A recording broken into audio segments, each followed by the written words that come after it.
بسم اللہ وباللہ وتوکلت علی اللہ۔ قال اللہ تبارک و تعالی فی سورۃ البقرہ آیت نمبر 61۔ بسم اللہ الرحمن الرحیم۔ وَإِذْ قُلْتُمْ يَا مُوسَىٰ لَن نَّصْبِرَ عَلَىٰ طَعَامٍ وَاحِدٍ فَادْعُ لَنَا رَبَّكَ يُخْرِجْ لَنَا مِمَّا تُنبِتُ الْأَرْضُ مِن بَقْلِهَا وَقِثَّائِهَا وَفُومِهَا وَعَدَسِهَا وَبَصَلِهَا قال أتستبدلون الذي هو أدنى بالذي هو خير اهبطوا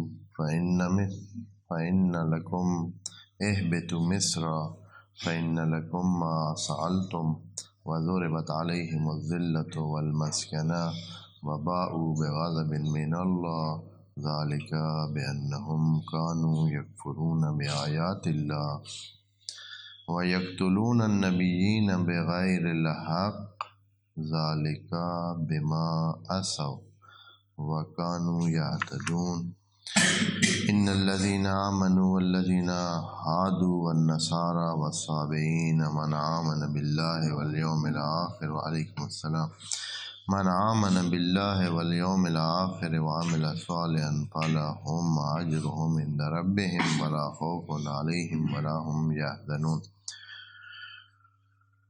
سورہ بقرہ کی یہ آیت نمبر 61 میں تقریباً بات ہم کر چکے ہیں کہ یہ بنی اسرائیل کی بے صبری کی اور بے ثباتی کی دلیل ہے کہ انہوں نے کہا کہ ہم آسمان سے آنے والے من و سلوہ پر گزارا نہیں کر سکتے ہیں اور ہمیں اور کھانے لذیذ کھانے چٹخارے دار کھانے چاہیے ہیں جو جدید تازہ کھانے ہوں اور زمین سے اگنے والی چیزوں پر مشتمل ہوں۔ تو ان کو کہا گیا کہ ٹھیک ہے آپ کسی شہر میں چلے جائیں، آپ کو وہاں سب کچھ مل جائے گا۔ اس کے آخر میں اور اس کے بعد فوراً یہ بھی کہا گیا کہ وَضُرِبَتْ عَلَيْهِمُ الذِّلَّةُ وَالْمَسْكَنَةُ۔ یہ مجہول کا صیغہ یہاں استعمال کیا گیا ہے کہ ان پر تھوپ دی گئی ذلت اور مسکنت۔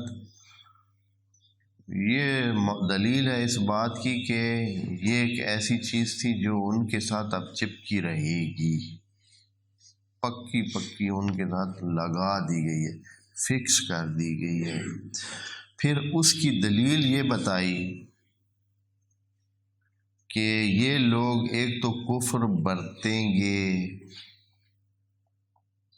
سوال یہ پیدا ہوتا ہے کہ اگر انہوں نے غلطی کی ہے، اگر انہوں نے اس طرح کے سلسلے کیے ہیں جو نافرمانیاں کی ہیں، تو ذلت اور مسکنت ہمیشہ کے لیے ان پر کیوں فکس کر دی گئی ہے؟ ذوربت کا مطلب ہوتا ہے بس اب لگ گئی ہے ان پر۔ تو یہ سوال ہوتا ہے کہ یہ ہمیشہ کے لیے ان کو کیوں اس طرح کی ذلت اور مسکنت دے دی گئی ہے؟ تو اس کے لیے دلیل خدا کریم نے یوں دی کہ ذالک بأنہم کانوا یکفرون بآیات اللہ، یہ لوگ پچھلی اپنی داستان میں آیات الہی کا کفر برتتے رہے ہیں، اور پھر وَيَقْتُلُونَ النَّبِيِّينَ بِغَيْرِ الْحَقِّ، اور بعد میں یہ لوگ نبیوں کو قتل کریں گے۔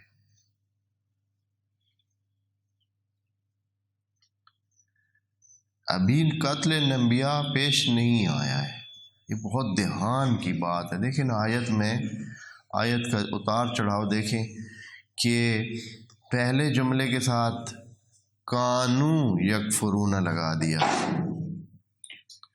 درمیان میں جملے کے ساتھ یقتلون النبیین کہا، کانو نہیں کہا۔ اس کے بعد جو جملہ آ رہا ہے اس میں پھر کہا کہ اس کی کیا وجہ ہے، یعنی دوبارہ سوال پیدا ہو گیا کہ اے اللہ کیا وجہ ہے کہ یہ لوگ کفر برتتے تھے اور پھر انبیاء کو بھی قتل کریں گے، ان کی کیا مسئلہ کیا ہے ان کو؟ کہ ایک تو پیچھے نافرمانیاں کرتے رہے ہیں، پھر اب آگے بھی کیا کریں گے، یہ قتل انبیاء کے مرتکب ہوں گے۔ کل عرض کیا ہے نا کہ ان کی تاریخ میں یہاں تک جہاں تک جناب موسیٰ ان کے ساتھ موجود تھے، ابھی تک قتل انبیاء کا واقعہ پیش نہیں آیا ہے، یہ بعد میں آنے والا ہے۔ جناب زکریہ، جناب یحییٰ، جناب عیسیٰ کو یہ جو ہے اپنے دور میں بعد میں صدیاں بعد، 1 2 صدی 3 صدیوں بعد جا کر یہ سلسلہ پیش آئے گا۔ تو اب سوال ہے کہ کیا ہے، اللہ آپ ابھی سے ہی ان کو کہہ رہے ہیں، ابھی سے ہی بتا رہے ہیں کہ یہ قتل کریں گے۔ جناب موسیٰ کا وقت ہے، بات اس زمانے کی ہو رہی ہے، تو یہاں خدا کریم پھر اس دلیل کے لیے دلیل دیتا ہے۔ پہلی دلیل تھی پچھلی بات کے لیے، اور اب دلیل ہے اس بات کے لیے۔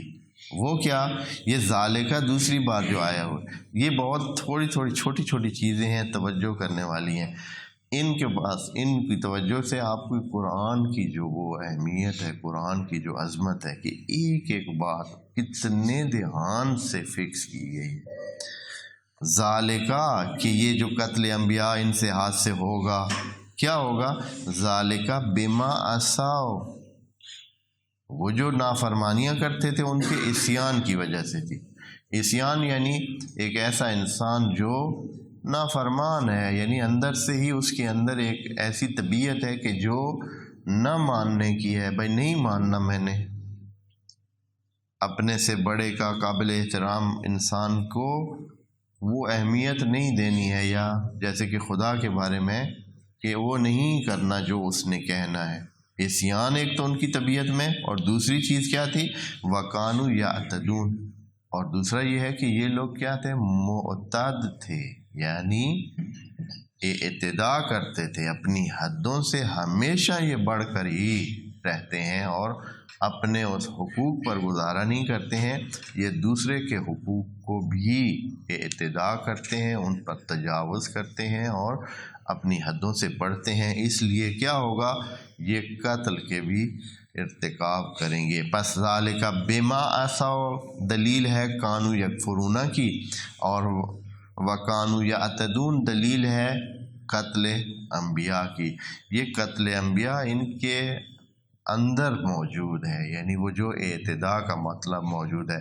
جو ایک مثال ہے کہ جو سوئی چوری کرتا ہے وہ اونٹ بھی چوری کر سکتا ہے، یہ نہیں کہ بھئی وہ بس اس تک ہی رہے گا۔ جب اس کے اندر ایک خرابی ہے جو اپنے حد سے بڑھنے کا وہ مزاج اس میں موجود ہے، تو وہ کچھ بھی اس ٹائپ کا کر سکتا ہے۔ یہ پچھلی آیت تھی، جہاں تک ایک بحث تقریباً ایک حصہ ان کی تاریخ کا مکمل ہو جاتا ہے۔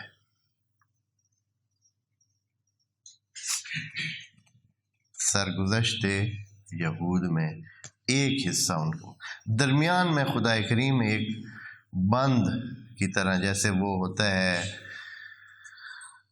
نظموں میں اور شاعری میں اور دوسرے کلام میں، ایک درمیان میں ایک وقفے کے لیے ایک اور آیت یہاں بیان فرماتا ہے۔ اب یاد دہانی کی یہ علامت نہیں ہے، یہ ویسے سب کے لیے۔ آئیڈیا کیا موجود تھا، یہود کے ذہن میں یہ بات موجود تھی کہ نحن ابناء اللہ و احباؤہ، ہم اللہ کے بیٹے ہیں اور اس کے بہت پیارے ہیں، اور کہا کہ ہم کچھ ہی دن، اگر جہنم جانا بھی پڑا تو کچھ ہی دن جہنم ہم جائیں گے اور پھر ہم آزاد ہوں گے۔ یا یہ آئیڈیا ان کے ذہن میں تھا کہ کونوا ہودن اور نصارا تہتدوا، اگر آپ نصارا یا ہود بنیں گے تو ہدایت پائیں گے، نہیں تو آپ جہنم ہی جائیں گے۔ یہ ساری باتیں ان کے ذہن میں چل رہی ہیں، اور جناب خاتم الانبیاء سلام اللہ علیہ صلوات اللہ علیہ کے زمانے تک یہ اسی طرح ان کے ذہن میں باتیں تھی۔ یہ آیت ان کے اس ذہنی اس باور کو ختم کرنے کے لیے یہ آیت آئی ہے۔ اب اس آیت کو لے کر کئی لوگ، سادہ لوگ اور معنی لے رہے ہیں جو ابھی عرض کرتا ہوں۔ آیت کا ترجمہ پہلے سن لیں. آیت نمبر 62 سورہ بقرہ. ان الذین آمنوا، یہ ایسے جیسے فارمولہ ٹائپ قانون نہیں ہوتا ہے، اس ٹائپ کی آیت ہے کہ وہ جو ایمان لے آئے، اور والذین ہادو، اور وہ جو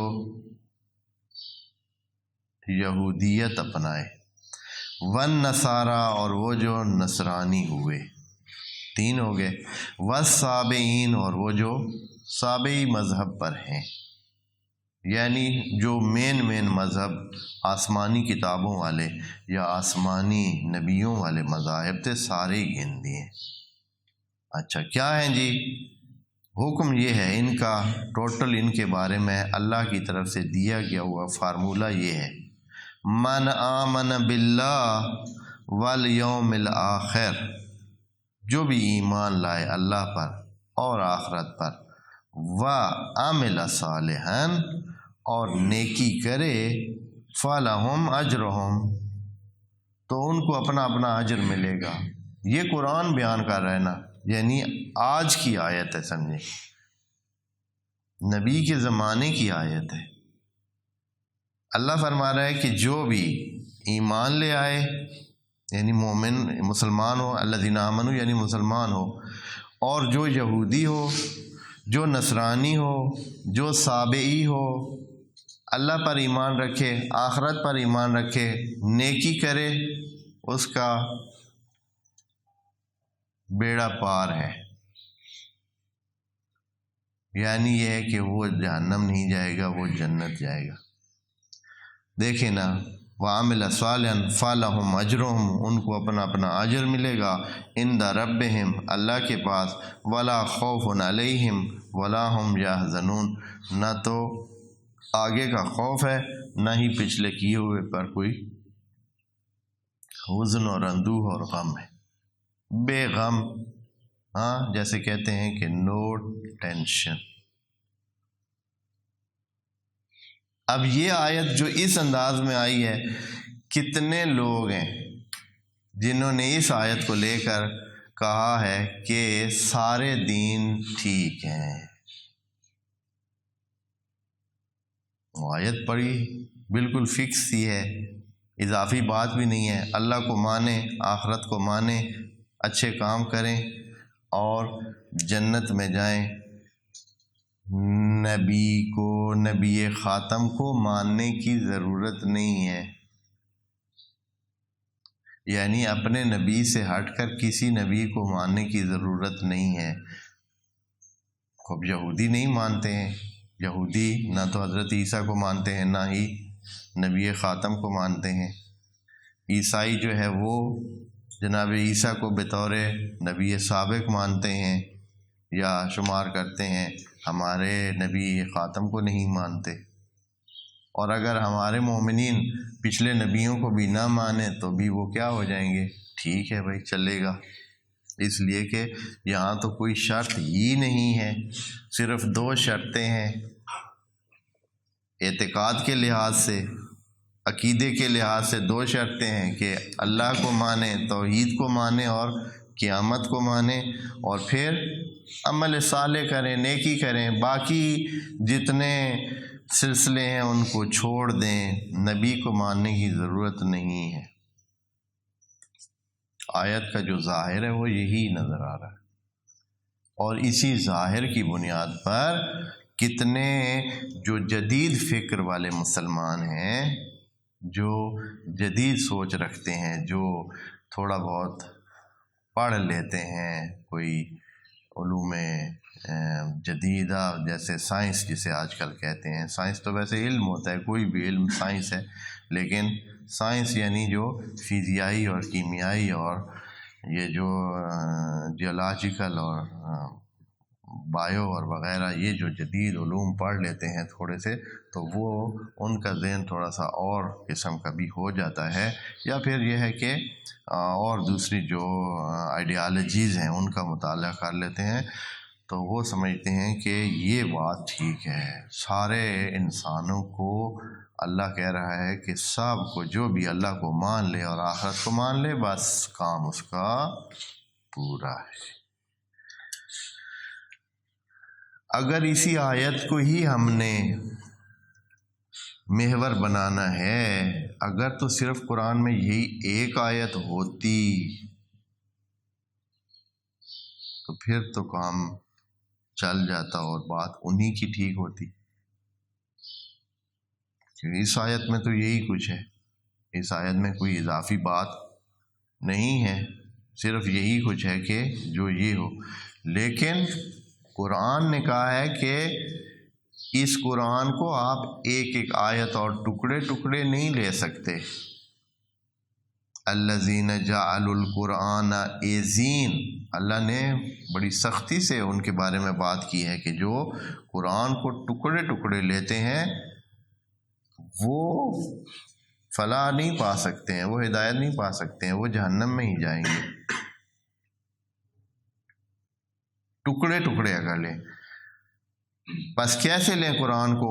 قرآن کو، پورے قرآن کو، یہ نہیں کہ یؤمنون ببعض الکتاب و یکفرون ببعض، کہ کچھ کتاب کو مانیں اور کچھ کو نہ مانے۔ جیسے وہ بعض دوست بطور لطیفہ بھی سناتے ہیں کہ اللہ نے کہا ہے کہ لا تقربوا الصلاۃ، نماز کے نیڑے مت جانا۔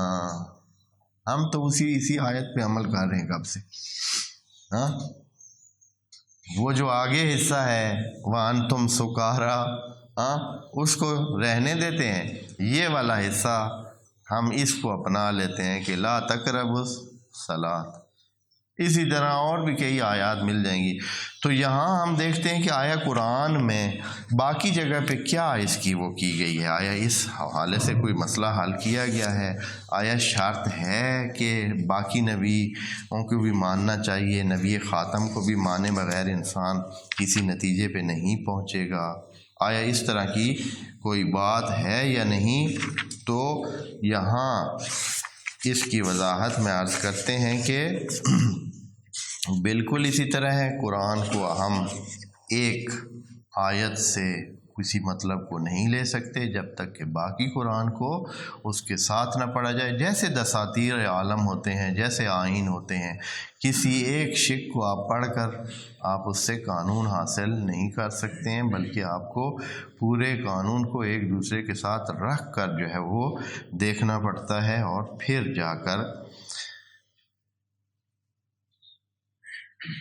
آپ کو مسئلہ حل ہوتا ہے۔ قرآن کی سورہ بقرہ میں آگے یعنی بلکہ اس سے پہلے ہم یہ بات کر چکے ہیں، کیا ہو وہ آیت آپ دوستوں کے سامنے اس کی تفصیل عرض کی جا چکی ہے، آیت نمبر 40 اور 41 تھی۔ یا بنی اسرائیل اذکروا نعمتی التی انعمت علیکم واوفوا بعہدی اوف بعہدکم۔ بنی اسرائیل جو کہ وہی یہود ہیں، ان کو کہا گیا کہ آپ اپنے عہد پہ پورے اتریں، اللہ تبھی آپ اپنے عہد پہ پورا اترے گا۔ اور وہ عہد کیا تھا؟ وہ یہ ہے کہ وَآمِنُوا بِمَا أَنزَلْتُ، ایمان لے آئیں جو اللہ نے اتارا ہے، یعنی یہ قرآن ہے، اس پر ایمان لے آئیں، یعنی قرآن پہ ایمان لے آئیں تو رسول پہ ایمان لے آئیں۔ بس ان کو کہا جا رہا ہے کہ آپ ایمان لے آئیں۔ اگر اس آیت کو دیکھیں تو پھر تو یہ آیت بیکار ہو جاتی ہے، پھر یہ ایمان ان کو لانے کی کیا پھر کہہ رہے ہیں آپ؟ جب آپ کہہ رہے ہیں کہ اللہ کو مان لیا، رسول آخرت کو مان لیا اور عمل صالح کے ساتھ آپ جنت چلے جائیں گے، تو پھر یہ آیت جو 40 اور 41 ابھی اسی صورت کی ہم پڑھ چکے ہیں، اس کا کیا بنائیں گے؟ وہاں تو اللہ فرما رہا ہے وَآمِنُوا بِمَا أَنزَلْتُ مُصَدِّقًا لِمَا مَعَكُمْ، جو آپ کے پاس موجود ہے اس کی بھی تصدیق کرتا ہے۔ وَلَا تَكُونُوا أَوَّلَ كَافِرٍ بِهِ، اور پہلے کافر مت بنے۔ اس کے علاوہ سورہ مائدہ کی آیت نمبر 69 میں یہی بات کہی گئی ہے۔ یہ جو آیت ابھی ہم نے سورہ بقرہ کی 62 نمبر آیت پڑھی ہے، اس کے ساتھ ملتی ہوئی آیت بالکل اسی طرح کی آیت موجود ہے، لیکن اس کے ساتھ تتمہ بھی ہے۔ یعنی وہ صرف اکیلی آیت نہیں ہے. وہاں آیت کیا ہے؟ ان الذین آمنوا والذین ہادوا والصابئون والنصارى من آمن باللہ والیوم الآخر وعمل صالحا فلا خوف علیہم ولا هم یحزنون. سورۃ المائدہ آیت نمبر 69. بالکل یہی تقریباً مضمون اس آیت میں بھی موجود ہے جو اس آیت نمبر 62 سورہ بقرہ میں، لیکن اس سے ایک آیت پہلے یعنی 68 نمبر آیت میں یوں کہا جا رہا ہے. سورہ مائدہ کی 68 نمبر آیت میں ہے قُلْ يَا أَهْلَ الْكِتَابِ لَسْتُمْ عَلَىٰ شَيْءٍ. اے اہل کتاب یعنی اے اہل یہود، اے اہل نصارہ، اے صابی، اگر ان کے پاس کوئی کتاب ہو تو آپ کچھ بھی نہیں ہیں، یعنی آپ کی کوئی اہمیت نہیں ہے کسی چیز کے ماننے کی. وہ مانتے تو تھے نا، اللہ کو مانتے تھے، جناب موسیٰ کو مانتے تھے، انہی کی کتاب پر عمل کے دعوے دار بھی تھے. کہ اللہ فرما رہا ہے کہ لستم علی شیء، آپ کچھ بھی نہیں، آپ زیرو ہیں. حتی تقیموا التوراۃ، یہاں تک کہ آپ تورات پر عمل کریں، والانجیل، اور انجیل پر عمل کریں، اور وما انزل الیکم من ربکم، اور وہ جو اللہ کی طرف سے آپ کی طرف اتارا گیا ہے یعنی قرآن. اگر قرآن پر عمل کریں گے تو پچھلی کتابوں کا فائدہ ہے، نہیں تو کچھ بھی نہیں ہے. وَلَيَزِيدَنَّ كَثِيرًا مِّنْهُم مَّا أُنزِلَ إِلَيْكَ مِن رَّبِّكَ طُغْيَانًا وَكُفْرًا فَلَا تَأْسَ عَلَى الْقَوْمِ الْكَافِرِينَ. تو وہاں ان کو حکم دیا جا رہا ہے کہ ساتھ آپ یہ مانیں گے قرآن کو تو پھر آپ کے پچھلے کتابوں کا، پچھلے اعمال کا کوئی فائدہ ہے، یا آپ کے پچھلے دین کا کوئی فائدہ ہے، نہیں تو آپ زیرو ہیں.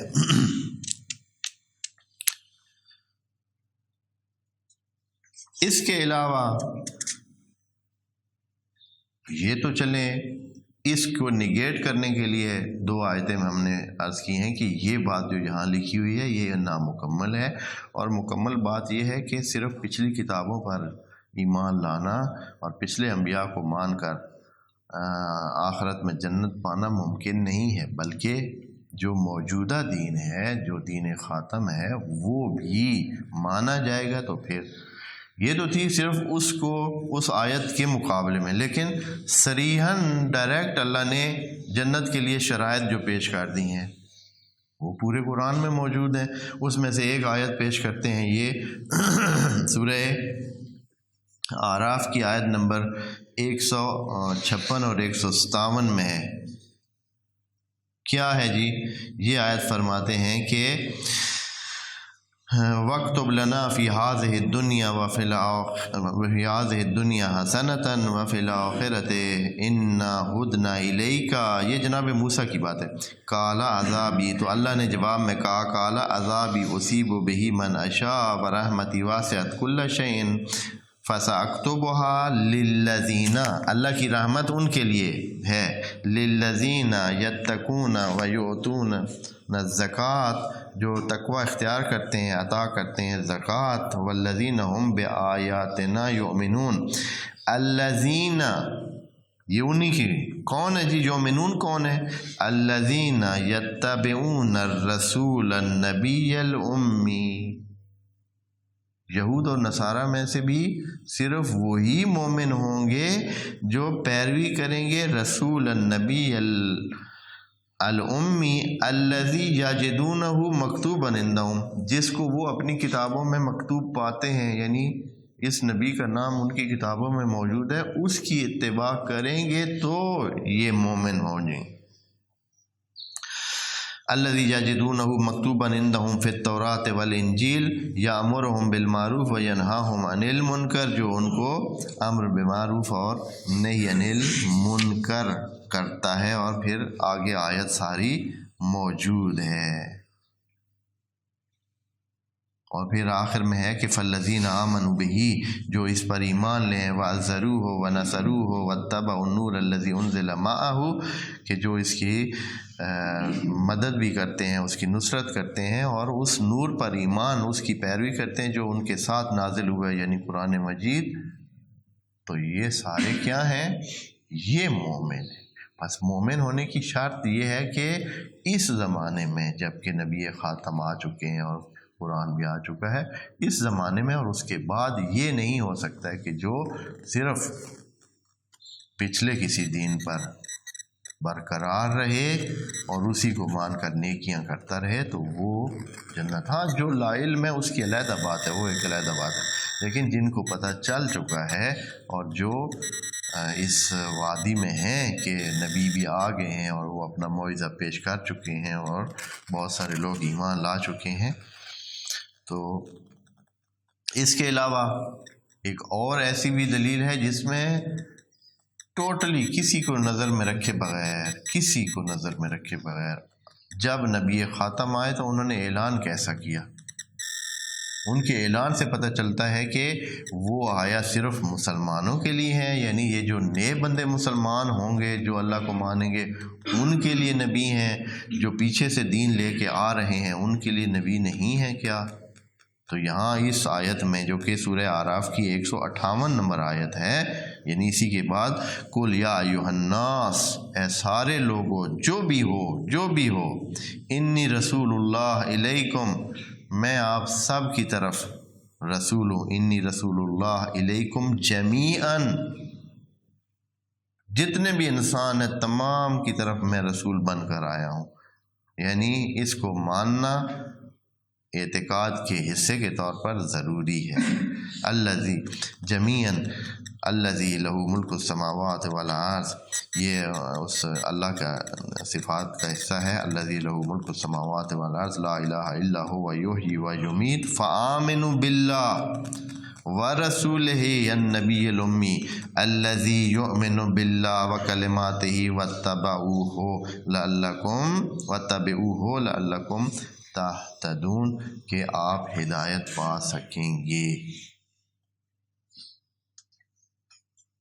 تو اس سے یہ چیز سامنے آتی ہے کہ یہ جو گمان بعض دوستوں نے کیا ہوئے ہے اور اس آیت کو، اور جو سورہ اعراف کی آیت ہے، آیت نمبر کتنی تھی سورہ اعراف میں، سورہ مائدہ میں آیت نمبر 69 تھی، اس کو لے کر یہ خیال نہ کیا جائے کہ کیا ہے، جو بھی جس دین پر چلا رہے خیر ہے، نہیں ایسے نہیں ہے۔ میں نے پہلے بھی کہا ہے کہ دین میں آنا رجسٹریشن کے برابر ہے، جیسے کہ کوئی بندہ اگر اچھائی کرتا ہے یا کوئی بھی کسی بھی سلسلے میں وہ کرتا ہے تو رجسٹریشن اس کی ضروری ہے۔ اگر رجسٹریشن ہوگی تو پھر وہ حقدار بنتا ہے کہ اس کو وہ ایوارڈ دیا جائے، اگر نہیں ہے تو نہیں ملے گا۔ مثال کے طور پر اگر کھیلوں میں کوئی انعام مل رہا ہے تو ممکن ہے کہ کوئی اس کھیلوں سے باہر بندہ ہو جو ان سے زیادہ ماہر ہو، جو موجود ہیں ان سے زیادہ مہارت کے ساتھ وہ کام، مثال کے طور پر دوڑ ہے، ریس ہے، میراتھن ہے، کوئی اس طرح کی کوئی بھی چیز ہے، تو کوئی بندہ ہے جس نے رجسٹر نہیں کرایا ہوا ہے، وہ ان سے بہت ماہر ہے، جب انعام دینے کی باری آئے تو وہ کہے کہ میں نے بھی جو ہے نا، میں نے بھی دوڑ کی ہے اور میں ان سے تیز بھاگ سکتا ہوں، لیکن اس کا کوئی پہلے سے ریکارڈ رجسٹر سلسلہ نہیں ہے، تو کوئی دے گا اس کو انعام؟ اب نہیں دے گا۔ ویسے کوئی اپنے فضل کے طور پر یا ویسے ایکسٹرا آرڈنری کوئی اعزاز اس کو دے دے تو اور بات ہے، جیسے کہ اللہ بھی کئی لوگوں پہ فضل کرے گا، رحمت کرے گا، لیکن باقاعدہ اس کا حق نہیں بنتا ہے۔ جیسے ابھی مثلا سکول میں میٹرک امتحان دینے والے ہیں، وہ باقاعدہ ایک سلسلے کے ساتھ آئیں گے تو ان کو سند ایوارڈ ملے گی، ایوارڈ ہوگی، لیکن ایک بندہ ہے جو ان سے لائق ہے، جتنے بھی میٹرک امتحان دینے والے ہیں ان سے زیادہ لائق ہے، لیکن اس نے کوئی سلسلہ نہیں کیا ہے، کوئی ترتیب دے کر آیا نہیں ہے، رجسٹر نہیں ہوا ہے، سارا سلسلہ نہیں کیا ہے، اب وہ آیا یہ کر سکتا ہے کہ میں ان سے زیادہ جانتا بھی ہوں، امتحان دے سکتا ہوں اور دیتا بھی ہوں، اور میں 100 بچوں کو پڑھاتا ہوں، میٹرک والے مجھ سے پڑھتے ہیں، تو صرف اس بنیاد پر کہ وہ اتنا جو ہے کر سکتا ہے اس کو ہم میٹرک سند دے سکتا ہے؟ کوئی بھی نہیں دے گا۔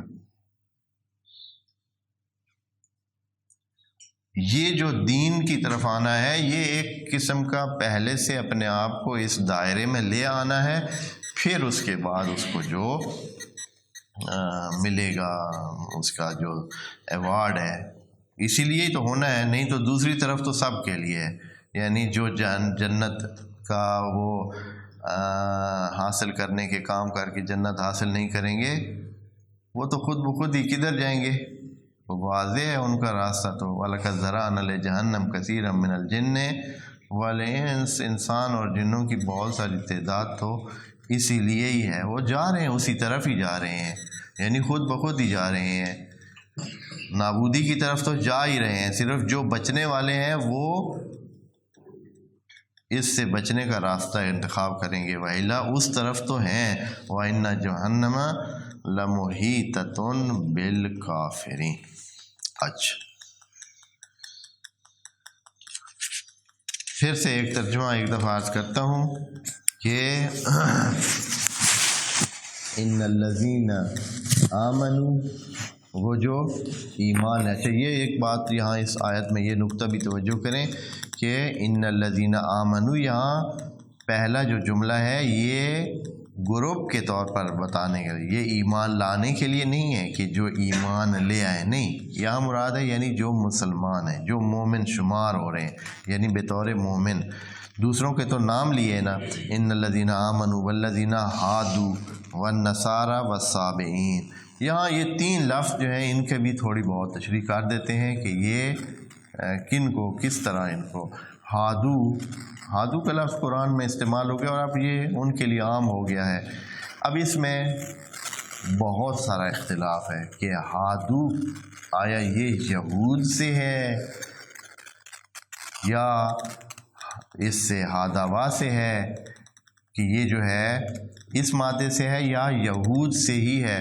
بعض لوگوں نے حتیٰ قرآن پر اعتراض بھی کیے ہیں کہ قرآن نے صحیح سے نام بھی ان کا نہیں لیا ہے اور ان کو ہادو یعنی فعل کی صورت میں کہہ دیا ہے، جبکہ یہ تو یہود سے ہیں اور یہودی ہونے کی وجہ سے ہیں، اور ہادو تو فعل ہے، ہادو یعنی جو اپنائیں اس راستے کو، ہاں، الذین ہادو۔ لیکن یہ اتنا مسئلہ نہیں ہے کہ اب اس میں ہم پڑھیں، بس معلوم ہے ہادو سے مراد کون ہے، اہل یہود ہے۔ اب یہ چاہے کسی فعل کی وجہ سے کہ وہ بہت آتے جاتے، یا یہ ہے کہ انہوں نے توبہ کی ہے، اس کا معنی توبہ بھی ہوتا ہے، ہادو یعنی جو پلٹے ہیں، واپس آئے ہیں، توبہ کی ہے، انہوں نے 20 مرتبہ توبہ کی ہے۔ یہ پتہ ہے ہم سب کو کہ گناہ کرتے اور پھر توبہ کر لیتے تھے، غلط کام کرتے تھے اور پھر توبہ کر لیتے تھے، تو اس لحاظ سے ممکن ہے، کچھ نے کہا اس لحاظ سے، تو کچھ نے کہا ہے کہ یہ یہود کا جو جناب ہے ان کے بیٹے ایک تھے یہودا اس کا نام تھا، جناب یعقوب کے ایک بیٹے کا نام، تو اس کی نسل میں سے تھے، یعنی بعد میں باقی جو 11 قبیلے تھے وہ آہستہ آہستہ بے نام ہو گئے، ختم ہو گئے، اور یہود کا قبیلہ چونکہ یہ لوگ تھوڑے سے جناب موسیٰ کے ساتھ جم کے رہے تھے اور انہوں نے خرابیاں کم کی تھیں، تو ان سے آگے جو ہے نا سلسلہ چلا اور ان کو تہمیت دی گئی، اور باقی سارے جو ہے وہ مر کھپ گئے اور ختم ہو گئے، ادھر ادھر ہو گئے، تو اس وجہ سے یہی نام آگے چلا ہے۔ نصارہ جو ہے یہ ان کا نام اس آیت سے بھی ہو سکتا ہے جو آیت اس قرآن کے جناب عیسیٰ نے کہا من انصاری اللہ، کون ہے جو میرے ساتھ انصار بن کر، نصرت کرنے والے بن کر اللہ کے راستے پر چلنے کے لیے آتے ہیں، تو حواریون نے کہا ہے کہ نحنو انصار اللہ، ہم مدد کریں گے اور ہم بنیں گے، تو اس سے یہ نصارہ کا لفظ جو ہے وہ نکل آیا ہے۔ جیسے کہ عربی کے یہ قاعدے کے مطابق بھی یہ چیزیں ہیں، یعنی اس طرح یہ لفظ جیسے کہ ندمان سے ندامہ، ندمان یعنی نصران سے نصارہ نکل آیا ہے، اور جیسے کہ برفعل ندمان سے فعلان سے فعالہ جو ہے وہ بنتا ہے، یعنی عربی میں اس کا وہ بن سکتا ہے۔ صابئین کون ہے، یہ تھوڑا سا پھر جو ہے مفسرین کے لیے مشکل بن گئی ہے صابئین کے بارے میں کہ صابئی کون ہے۔ نصارہ کو تو ہم بھی جانتے ہیں، یہود کو بھی ہم جانتے ہیں، واضح بھی ہیں، موجود بھی ہیں، اس لیے کوئی دو، لیکن صابئین کے بارے میں کافی ساری پریشانی مفسرین میں پائی جاتی ہے کہ یہ لوگ کون ہیں، ان کی تو کوئی کتاب بھی نہیں ہے۔ تقریباً سب مفسرین کا یہ دعویٰ ہے یا اکثریت کا ہے کہ یہ صاحب کتاب تو نہیں تھے، کوئی ان کے پاس کتاب نہیں تھی۔ کچھوں نے کہا ہے کہ جناب یحییٰ کو جو زبور دی گئی تھی وہی ان کی کتاب بھی تھی، اسی کو یہ مانتے تھے، ہاں جی، زبور کو۔ تو لیکن زبور کسی بھی کتاب کو کہتے ہیں، زبور یعنی کوئی بھی کتاب ہو وہ زبور، اس کو عبرانی میں ظاہر کہتے ہیں۔ تو کوئی بھی ان کی کتاب تھی جس کو زبور کہا گیا، تو یہ اس کو ایک مانتے تھے، اپنی ان کی ہوگی کتاب۔ اب ان کا وجود کدھر ہے؟ اس زمانے میں ظاہراً کچھ ایریاز میں یہ تھے، یمن میں یا عراق کے کچھ علاقوں میں یہ صابئی موجود تھے جو مانتے تھے پہلے دین الہ کو، پھر اس سے ہٹ گئے اور اس طرح آہستہ آہستہ کر کے بالکل ختم ہو گئے۔ اب کچھ مفسرین نے کہا ہے کہ یہ ابھی بھی موجود ہیں، جیسے کہ ایک مفسر لکھتے ہیں کہ یہ اس وقت بعض ان ایریاز میں، عراق کے کچھ علاقے میں، کچھ ایران کے علاقے میں، اس پچھلی سائڈ پہ بہت ہی تھوڑی تعداد میں موجود ہیں۔ اور کچھ مفسرین نے کہا ہے کہ نہیں، یہ سرے سے ختم ہو گئے ہیں، اب کوئی ان کا وجود اس دنیا میں یعنی پورے جہان میں صابئی نام کے کوئی قبیلے یا کوئی سلسلے موجود نہیں ہے۔ تو بہرحال جو بھی ہیں ہمارے لیے، کیونکہ کرائیٹیریا اور میزان معیار قرآن سے واضح ہے کہ چاہے جو بھی ہے، ان سے بھی ہٹ کر کوئی ہو، اللہ نے تو تین چار کے نام لیے نہیں، کیونکہ اس وقت یہ تینوں چاروں ان میں سے موجود تھے، یہودی بھی تھے، نصرانی بھی تھے، صابئی بھی تھے۔ تو ممکن ہے ان کے ذہن میں آئے کہ ہم اپنے دین پر قائم رہ کر کیا کر سکتے ہیں، جنت جا سکتے ہیں اور اللہ کا قرب حاصل کر سکتے ہیں، تو ان کا نام لیا گیا۔ لیکن قاعدہ کلی ہے، قاعدہ کن کے لیے ہے؟ سب کے لیے، کہ جو بھی اللہ پر ایمان لائے گا، آخرت پر ایمان لائے گا اور عمل صالح کرے گا تو وہ جنت جائے گا۔ یہ جو آمن باللہ ہے، اس کی جو پوری، یہ صرف یہ نہیں ہے کہ بس آپ اللہ کو مان لیا، یعنی اللہ کی بھی مانے۔ تو اللہ کی ماننے کا مطلب یہ ہے کہ اللہ نے جو رسول ابھی نازل کیا ہے، جو کتاب اس کے ساتھ اللہ نے نازل کی ہے، وہ بھی اس کو ماننی پڑے گی۔ یہ نہیں ہو سکتا ہے کہ اللہ نے جو پہلے فرمان دیے ہیں، پہلی باتیں کی ہیں، وہ مان چکے ہیں، اور جو ابھی کے بعد اللہ فرمان دے رہا ہے، جو ابھی کے بعد اللہ حکم دے رہا ہے، ان کو کہے کہ یہ اب ہم نہیں مانتے ہیں، پھر تو اللہ کو نہ ماننے والی بات ہوئی نا۔ بس یہ اس میں بھی، خود اسی آیت میں بھی ایک مکمل پیکج جو لے گا تو وہ تو سمجھ جائے گا کہ اللہ کی ماننی ہے تو یہ رسول بھی تو اللہ کی طرف سے ہے، یہ کتاب بھی اللہ کی طرف سے ہے، اور اس کے ثابت ہونے کے لیے اللہ نے اس کو معجزہ بھی بنایا ہے۔ تو پھر اگر اللہ کو ماننے والا ہے تو اس کی کتاب کو بھی مانے گا، اس کے رسول کو بھی مانے گا، خود بخود ہی اس میں آ جاتا ہے۔ بس یہ فارمولہ مکمل ہے، چاہے ان چار میں سے کوئی ہو یا ان سے ہٹ کر ہو، دنیا کا کوئی بھی بندہ ہو، کوئی بھی کسی بھی قبیلے سے، کسی بھی ورثے سے ہو، اگر وہ اس فارمولے پہ عمل کرتا ہے کہ ایمان باللہ لے آتا ہے، آخرت پر بھی ایمان رکھتا ہے، تو کیا ہے، اور عمل صالح کرتا ہے، تو اس کو کوئی خوف اور ڈر نہیں ہونا چاہیے، اس کی جنت پکی ہے۔ پہلے بھی ہم یہ بات آپ دوستوں کو بتا چکے ہیں کہ جو ہمارے اعتقاد کے جو وہ لڑی ہے، اس میں جو پہلا بند ہے توحید، ساری باتیں اس میں آ جاتی ہیں اگر آپ لینا چاہیں تو۔ یا یہ ہے کہ آپ اس کو دو بھی قرار دے سکتے ہیں، اول آخر، انسان کو اپنے اول کا پتہ ہو، انسان کو اپنے آخر کا پتہ ہو، بس درمیان میں خود بخود ہی سیٹ ہو جائے گا۔ اور اگر اس کو ذرا اور بھی ایکسپینڈ کریں، کھولیں، تو ایک تیسرا عنصر بھی درمیان میں آ جائے گا، اور وہ اول و آخر کے درمیان والے حصے میں کیا کیا جانا چاہیے، وہ ایسی چیز ہونی چاہیے جو اول کو آخر کے ساتھ جوڑے، اور وہ ہے رسالت، جو ہماری زندگی کو کیا کرتی ہے، توحید سے لے کر قیامت تک کو بالکل فکس کر دیتی ہے اور بتا دیتی ہے کہ ہم نے کیا کرنا ہے۔ تو اس طرح 3 زمانے ہیں، 3 اعتقاد ہیں، ہمارا ماضی، ہمارا حال اور ہمارا فیوچر، توحید، رسالت اور قیامت۔ اس طرح تینوں ہی خود بخود ہی اس میں آ جاتے ہیں، پس آیت میں کسی قسم کا نقص اور کمی نہیں ہے۔ اسی لیے، اور دوستوں کو پھر ایک اور نقطہ آخری بتاتا جاؤں رہ نہ جائے، اسی لیے دوبارہ کہا، حالانکہ پہلے کہہ چکا ہے ان الذین آمنوا، وہ جو ایمان لے آئے ہیں۔ اگر اس طرح ہو کہ صرف مومن ہونا کافی ہو، یعنی مسلمان ہونا کافی ہو، تو پھر کافی تھا، لیکن دوبارہ کہا من آمنا، ان ایمان لانے والوں میں سے بھی من آمنا، جو ایمان لے آئے، یعنی وہ تو پہلے ہی آپ ان کو شمار کر چکے ہیں، لیکن دوبارہ کہنے کا مقصد یہ ہے کہ اصلی فارمولہ یہ ہے کہ جو اللہ پر ایمان لے آئے، یعنی جو اس نے باتیں کی ہیں وہ بھی مانے، اور پھر عمل صالح کیسے کر سکے گا جب مانے گا نہیں، تو اس کے بغیر تو عمل صالح ہو بھی نہیں سکتا ہے۔ انشاءاللہ اگلی آیت کو اگلی نشست میں دیکھیں گے۔ والسلام علیکم ورحمۃ اللہ وبرکاتہ۔